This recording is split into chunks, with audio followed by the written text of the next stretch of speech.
Donc bonjour à tous, aujourd'hui on se retrouve pour une nouvelle vidéo où je vais vous présenter 10 faits sur Urbis. C'est histoire que vous en appreniez un peu plus sur nous vu que j'ai jamais fait de réelle vidéo présentation sur la chaîne. Et comme avec la quarantaine et le corona il est au pré, je peux pas le voir tous les jours donc difficile de tourner de nouvelles vidéos. Donc sans plus attendre, je vous laisse avec la suite. Alors fait numéro 1, le nom complet d'Urbis c'est Urbis du Vallon. Il est né le 11 avril 2008, il va donc prendre 12 ans cette année. C'est un origine constatée qui a pour parents Apache, donc un cheval ONC, et Alban du Vallon, une jument de sel qui a beaucoup d'anglo-arabes dans ses origines. Ensuite, fait numéro 2, c'est un hongre alezan qui a une grande liste blanche et 4 balzanes, et il toise le 1,60 m. Au niveau de ses particularités physiques, il a une petite tache noire sur le bout du nez, c'est vraiment super adorable, et il a également des zones de poils blanches et de poils noirs qui sont en quelque sorte des taches de naissance.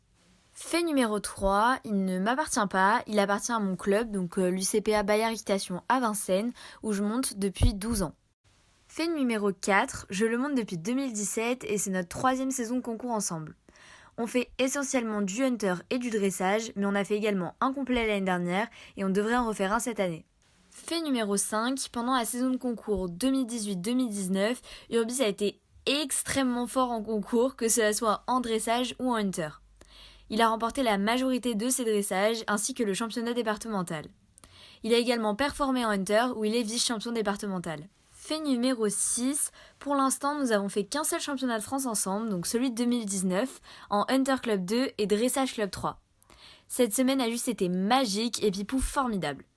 Nous avons terminé 4e sur 65 partants en Hunter, donc à la remise des prix, ce qui était notre objectif ultime. Et nous avons terminé en dressage 18 sur 50, où malgré un classement un peu décevant au vu de la saison, on s'est éclaté à faire une RLM. Fait numéro 7, pour la saison 2019-2020, on a augmenté d'épreuves et on sort donc en dressage club 2 et hunter club 1. On va donc participer au championnat de France de la mode 2020 dans ces deux disciplines.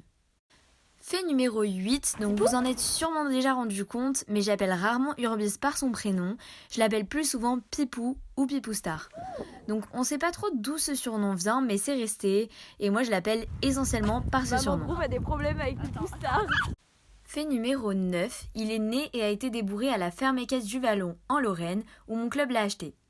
Je sais qu'il continue de le suivre et je leur envoie des nouvelles régulièrement. Pour finir, pour le fait numéro 10, j'ai regroupé un petit pêle-mêle d'anecdotes à propos de lui.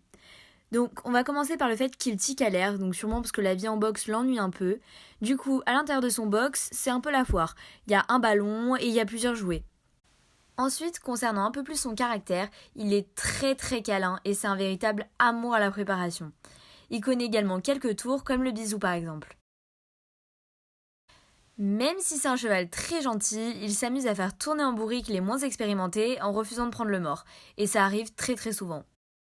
Et enfin, pour finir, dernier fun fact, donc si on le laisse en liberté dans l'écurie avec les box ouverts, il va se faire un plaisir de visiter les box des autres, juste pour assouvir sa curiosité. Donc voilà, c'en est terminé pour ces 10 faits sur Urbis. J'espère que vous avez pu en apprendre un peu plus sur lui et sur nous en général, et que vous continuerez à nous suivre pour nos prochaines aventures. Au revoir!